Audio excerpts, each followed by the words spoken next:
Suppose we have the following problem. Suppose we were asked to simplify b to the 2/3 power divided by b to the 1/2 power.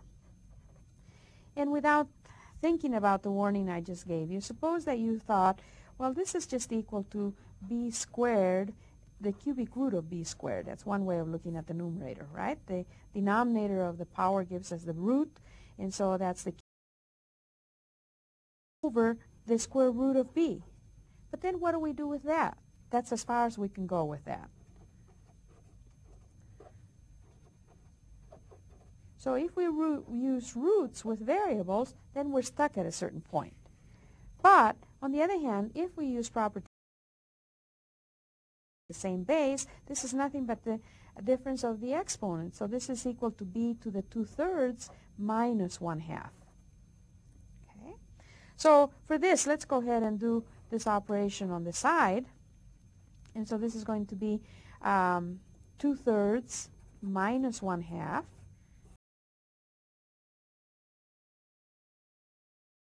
And that's the same thing if I take a common denominator of 6, then 2/3, if I multiply the denominator by 2 and the numerator by 2, I'm going to get 4/6. And for 1/2, if I multiply the denominator by 3 and the numerator by 3, I'm going to get 3/6.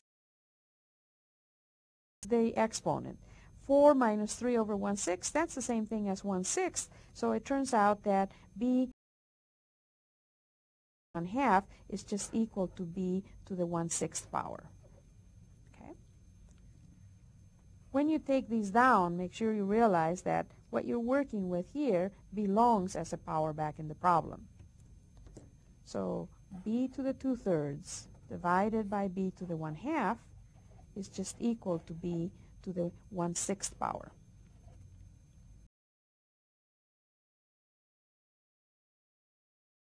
A problem such as this one, whereas if we had used radicals, we're stuck at a certain point. We can't simplify that.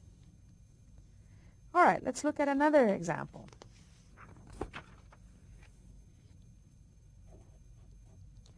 Suppose we had the following problem. Suppose we said p cubed is raised to the 1/4 power. And this is multiplied by p squared, and this is all divided by p to the 2/3 power. Well, the nice thing about this problem is that it is only working with p's, and so we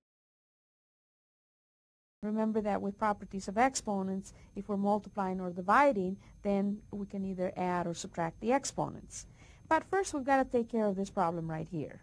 We have a p.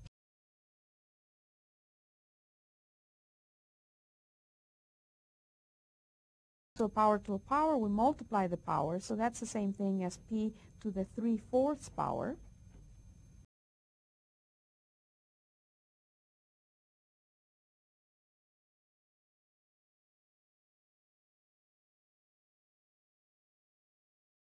Numbers with the same base, we can add the exponents. So that's nothing but p to the 3/4 plus 2 power divided by p to the 2/3 power. We could do it all at once because we are dividing by a number whose base is p, but if we do,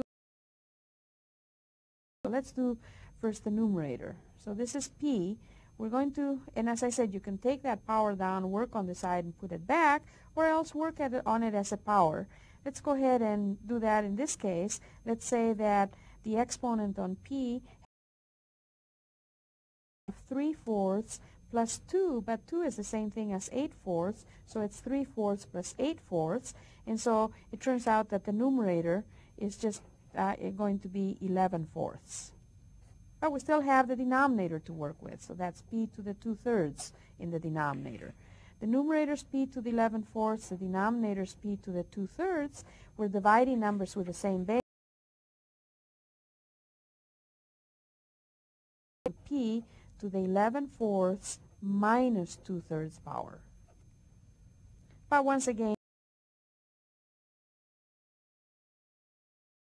and we can say 12, we multiply the 4 by 3 to get a 12, and so that means 11 has to be multiplied by 3. So we have 33/12 for 11/4. And then for the 2/3, we need to multiply the denominator by 4 and the numerator by 4. So we end up finally with a number p, which is raised to the 33.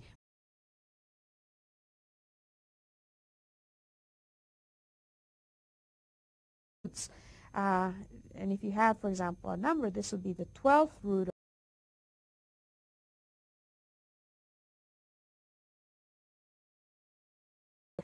One of the warnings I would like to give you is the following. Be really careful about not misusing the properties of exponents. Remember the properties of exponents. If I can find my paper again. These properties refer to multiplication and division. So for multiplication, for division, not refer to a division. For example, in doing the following. If you have the square root of 9 plus 4, we know that that's the same thing as the square root of 13, right? Okay. Be really careful about saying that this is the square root of 9 plus the square root of 4. It is not equal to that. Okay. Why is that the case? Because remember that if we have 9 plus 4 to the 1/2 power, that's the square root of 9 plus 4, right?